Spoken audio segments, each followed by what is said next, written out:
Presidential inaugural traditions date back to the 1940s after World War II.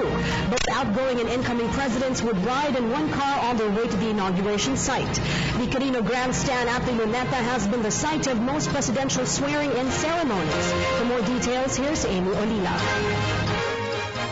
The President and Vice President will start his/her term every 6 years on June 30 after the election based on the Article 7, Section 4 of the 1987 Constitution. But before the time of martial law, it was celebrated on 30th of December, the anniversary of Dr. Jose Rizal's death.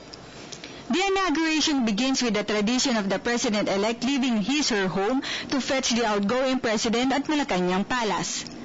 This was initiated during the inauguration of Manuel Rojas, picking up Sergio Osmeña in 1946. The two leaders often talked to each other, while Elpidio Quirino even joked with Ramon Magsaysay, who defeated him from presidency in 1953. At first, the inauguration was held at the Legislative Building, but eventually the Quirino Grandstand in Luneta became the venue of choice because it could accommodate a mammoth crowd of visitors, well-wishers, and onlookers. Even though places of the oath-taking varies, the inaugural speech still took place in Luneta, like when Joseph Estrada in 1998 was sworn into power at the Baraoswain Church in Malolos, or Emilio Aguinaldo in the First Republic, and the second inauguration of Gloria Macapagal Arroyo in 2004 held at Cebu City. Tomorrow's inauguration will be the second time ceremonies will be held at Malacañang Palace. The first one a little over 30 years back when President Marcos took oath the height of the EDSA Revolution in February 1986. When the President and President-elect met, the Armed Forces of the Philippines will give the President his last salute before he officially steps down the office.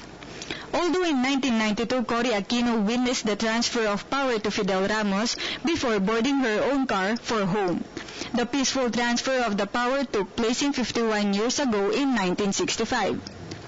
Meanwhile, a tradition was revived for the President of the Senate to proclaim the victory of the President-elect and Vice President-elect. The Vice President-elect will be the first one to swear, and at exactly 12 o'clock in the afternoon, the President-elect will take his turn. In the inauguration held at the Quirino Grandstand, they swore in front of three symbolic representations of freedom and democracy: the national flag raised at the Independence flagpole, in front of our hero's monument Jose Rizal, and to the people of the Philippines who share in this sacred moment in the life of the country.